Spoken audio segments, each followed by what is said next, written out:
સમાચાર જોઈએ। સ્વામિનારાયણ સંપ્રદાયના જ્ઞાનપ્રકાશ સ્વામીએ કરેલી ટિપ્પણીનો મુદ્દો ગરમાયો છે। વીરપુર જલારામ મંદિરે ભક્તોની બેઠક મળશે અને આગામી રણનીતિ ઘડવા બેઠકમાં ચર્ચા થશે। જલારામ બાપા સામે ટિપ્પણી કરનાર વિરુદ્ધ કાયદાકીય લડત અંગે ચર્ચા થશે। જ્ઞાનપ્રકાશ સ્વામીએ જલારામ બાપા સામે સત્યથી વેગળી ટિપ્પણી કરી હતી। જલારામમાં આસ્થા ધરાવનારા લોકોમાં ટિપ્પણી સામે રોષ વ્યાપ્યો છે। સ્વામીએ ટિપ્પણી બાદ માફી માંગી હતી, પરંતુ ભક્તો માફ કરવાના મૂડમાં નથી।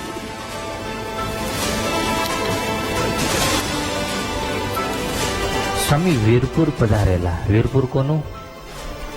જલારામનું વીરપુર। જલારામ બાપાનો ઇતિહાસ સ્વામિનારાયણ ભગવાનના સંત ગુણાતીતાનંદ સ્વામીને જોડાયેલો છે।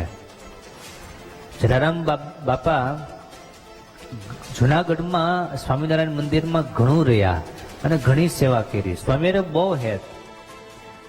સ્વામી ગુણાતીતાનંદજી વીરપુર પધાર્યા।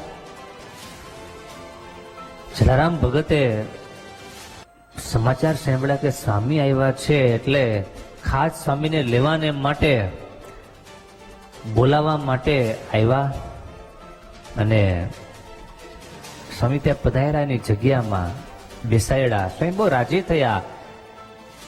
જલા ભગતે સ્વામીની પાસે આશીર્વાદ માંગ્યા કે સ્વામી, મારો એકમાત્ર લક્ષ્ય કે ઈચ્છા છે કે અહીંયા કાયમને માટે સદાવ્રત ચાલે અને જે કોઈ આવે એ બધાને અહીંયા પ્રસાદ મળે, ભોજન મળે, એવી મારી ઈચ્છા અને એવો મારો સંકલ્પ છે।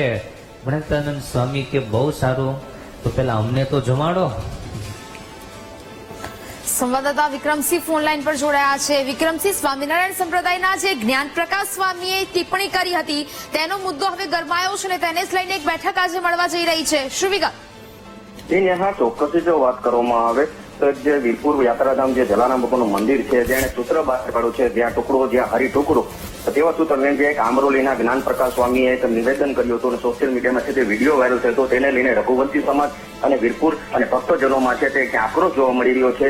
ત્યારે આ સમાચારમાં આવ્યા બાદ છે જ્ઞાન સ્વામી છે તેને એક માફીનો વિડીયો પણ વાયરલ કર્યો છે, પણ ત્યારબાદ પણ હજી વીરપુરના જે ભક્તજનો છે, વેપારીઓ છે, તેમાં આક્રોશ જોવા મળી રહ્યો છે। ત્યારે લોકોની છે તે એક જ માંગ હતી કે સ્વામી છે તે જલારામ બાપાની જગ્યા પર આવે અને જલારામ બાપાને શીશ ઝુકાવીને માફી માંગે, તેવું તેને મતલબ ત્યારબાદ છે આજે 11 વાગે છે તે વીરપુરની ગ્રામ પંચાયત કચેરી ખાતે છે તે કે મહત્વની છે બેઠક યોજાવાની છે। તે મહત્વની બેઠક બાદ છે તે શું નિર્ણય આવશે તે જોવાનું રહ્યું। જી હા, બિલકુલ વિક્રમસિંહ, જાણકારી બદલ આપનો આભાર।